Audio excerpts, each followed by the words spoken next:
This is part of the road going in. We had to clear a blowdown. That's all you hear. Birds, wildlife, the wind in the trees. This is over 380 acres. That's your playground. This is cabin number 1, known as the Wildcat. These 4 camps and the main lodge were started back in 1936. This is what the shooting range is, so that the kids can practice with their dad their hunting skills before they get the gun and head into the woods. Gas lights, wood heat, double bunk, pretty simple design. That's a Vermont Castings Vigilant. There's actually a Yodel wood heater in one of the units. Those are efficient wood heaters. It's also a little sink, so you can kind of tidy up a tad. Years ago there was an original camp down in this area. This is where you could expand.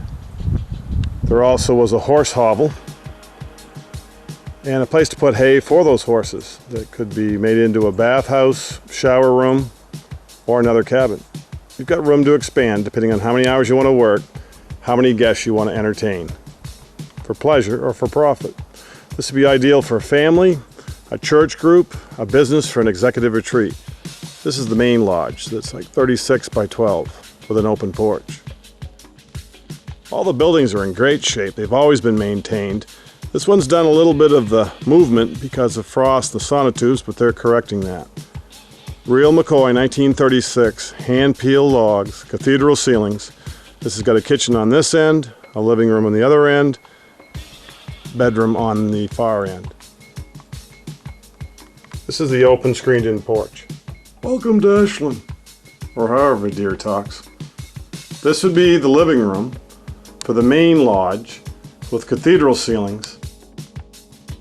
You can have a generator, lights, or use the gas lights. This one has like an Ashland suburban type wood heater. Kitchen's kind of closed up. This is the gas stove. That's a stainless steel food prep area.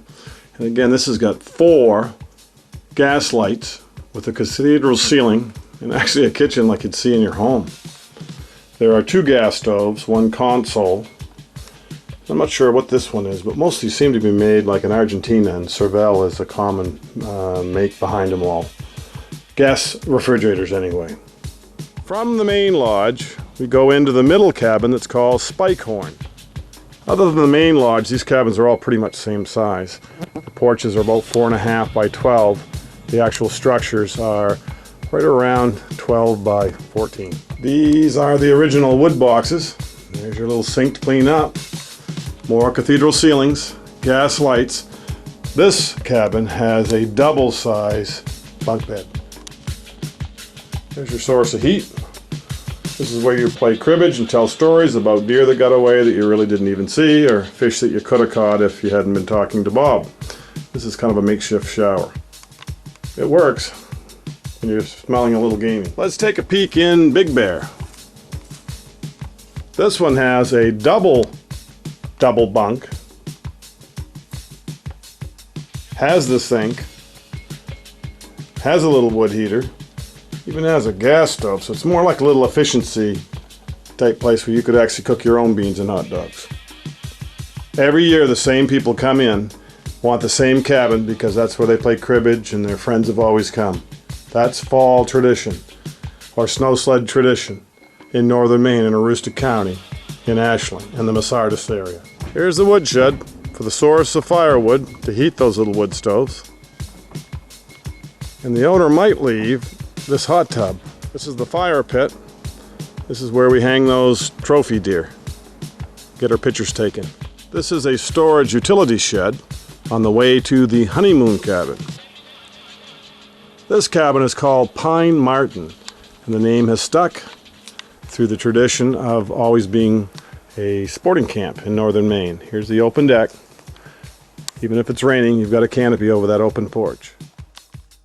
This one has a Yodel wood heater. Those are made in Scandinavia and extremely efficient. My dad used to sell those, and they do not use a lot of wood because they don't have a lot of wood over those in countries where they've been burning for centuries. There's a double bunk, and you've got a single bunk. There's even a pool table in behind there. Recreation in a northern Maine camp. Here's behind the honeymoon cabin, just woods.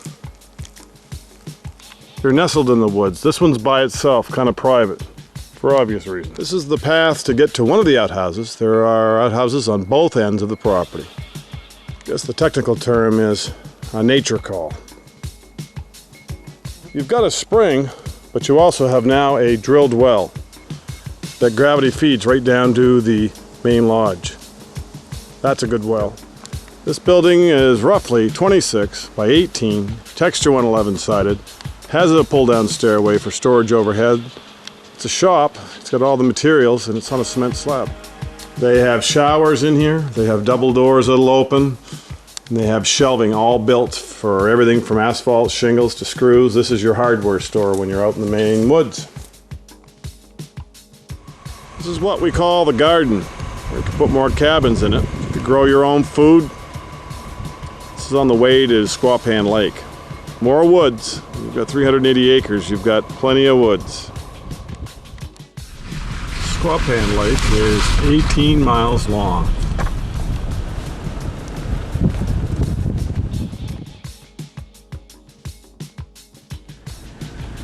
Lots of blueberries in among those young tamarack.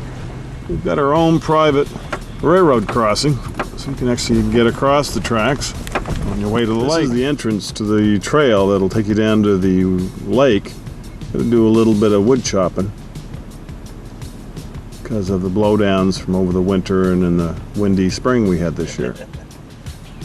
Here's your neighbor, Mr. Moose.